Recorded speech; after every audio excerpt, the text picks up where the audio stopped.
მიამბე აფხაზეთზე. რუბრიკის სტუმარია მსახიობი ზურაბ ყიფშიძე.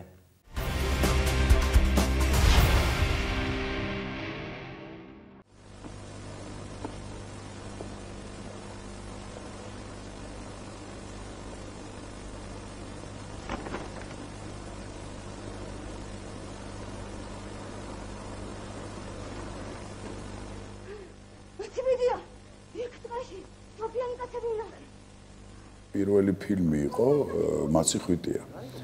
მაცხვიტია აფხაზეთშია ძალიან ბევრი გადაღებული მთელი ჩემი სცენები და იქ ვიყავი 12 წლის 13 წლის. გამარჯობა. ბებია სადა? აფხაზში დამიდრე ავადა.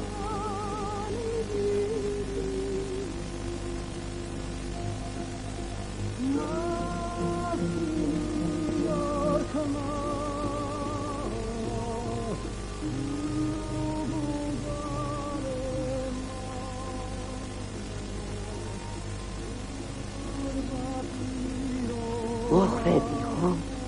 ნანა არ დაგავიწყდა დანაპირე შენი თავი ალბათ მერტმა გამომიგზავნა ღვთის გულისათვის ამბიც მინიხე ჩემს მახსოვს როგორ ცხოვრობდი მინტურისში და როგორ მიკვირდა რომ სად მოვხვდი არც ვიცოდი სადა ვარ როგორ ავარ ვოცნებობდით მაშინ ყველანი საზღვარგარეთ მოხვედრილი ყავით აი ჩვენთვის საზღვარგარეთი ასოცირდებოდა მინტურისთან კაფესთან პალმებთან ყავასთან არაჩვეულებრივი ადგილია მართლა ხვდით დასმული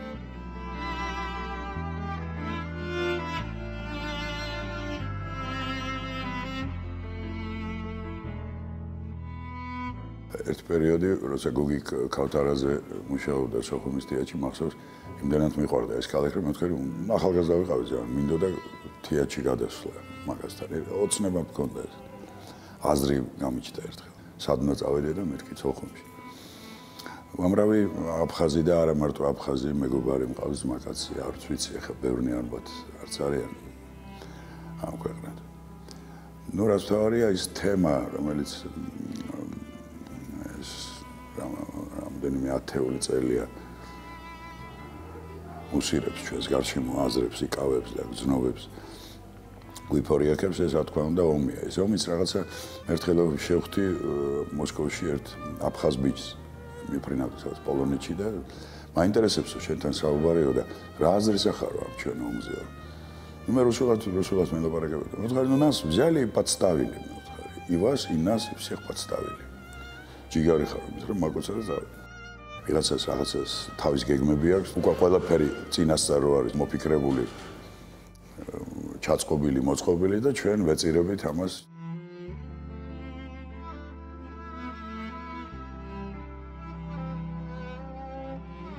მე მამა ჩემს რო. მამა, კარგი რა ხათქმა რა, ასეც არ შეიძლება.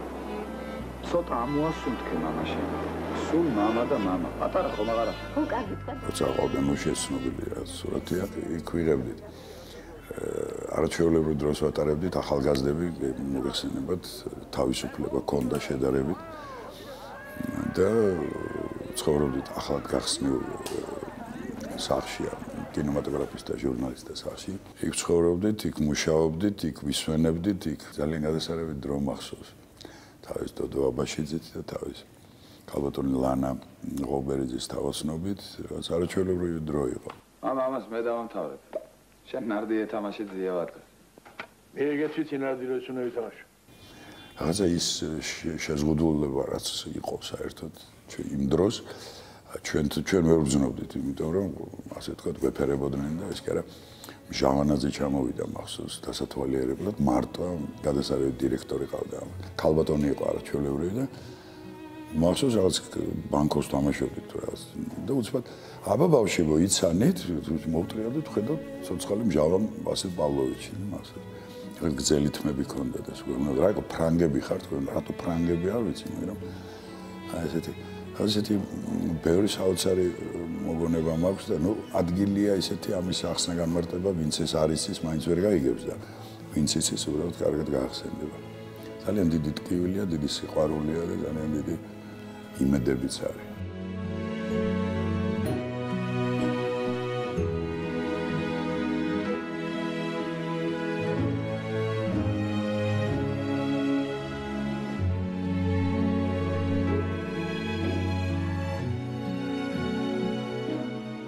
თუ გადაღება არ იყო, რა თქმა უნდა, პლაჟზე ვიყავით. თუ გადაღებები ქონდა, რიცის ტბაზე ვიყავით. ეს რა არის კიდე რა საოცრება, ეს რიცა. ჩვენ მაინდა-მაინც ესე დიდი მოყვარულები მაშინ არ ვიყავით, კი, ჩვენც ვქეიფობდით, მაგრამ უფრო დოდო აბაშიძე თავის ძმაკაცებთან ერთად და ჩვენ ზოგჯერ გავერეოდით ამას. არაჩვეულებრივი ჯერ სუნი მახსოვს, ისეთი სუნი იყო რაღაც სპეციფიური არაჩვეულებრივი. ეს იყო როგორც ყველა ჩვენ კუთხეს, გურიას, იმერეთს, რაჭას, სვანეთს, კახეთს აქვს რაღაცა ქართლს თავისი განუმეორებელი ხიბლი და იმ სტუმართმოყვარეობის ფორმა სხვადასხვანაირი, ასევე იყო არაჩვეულებრივი მახსოვს სოხუმთან ბიჯექით რაღაც უზარმაზარ ხის ძირას, არც მახსოვს რისი ხე იყო ის, მაგრამ მახსოვს რომ რაღაც სახლის ხელა იყო ეს ხე და იმის ქვეშ ვქეიფობდით.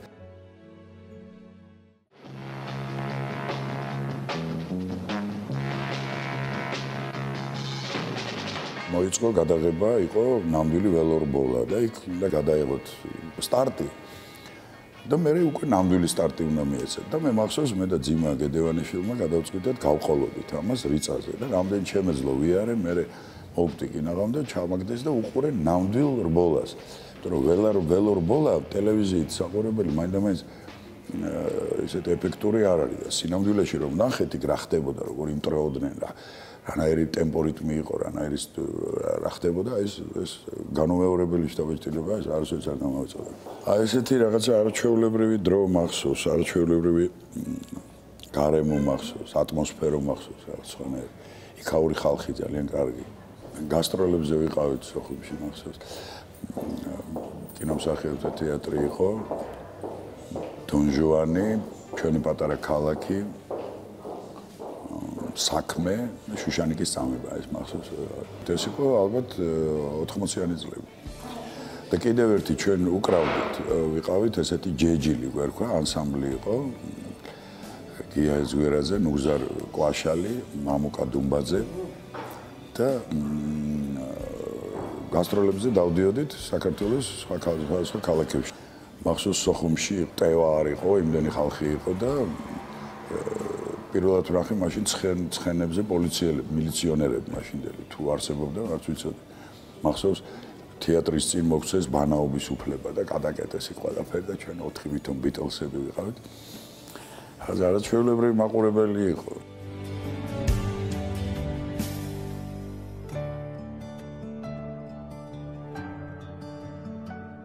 ძალიან დასანანია რა ასე წყდება, როცა წყდება რაღაცა ძალიან დასანანია. რაც შეეხება წარმოდგენას თუ როგორ შეიძლება აღდგეს ეს ურთიერთობები. მე მგონი ძალიან დიდი მნიშვნელობა აქვს სახალხო დიპლომატიას, ხელოვნებას ამ შემთხვევაში თუნდაც. ახლა გამოვიდა ესეთი ორი ფირფიტა აკაკი წერეთლის გამზდელი. სადაც მე ქართულად ვკითხულობ და ერთი ბიჭი კითხულობს აფხაზურად.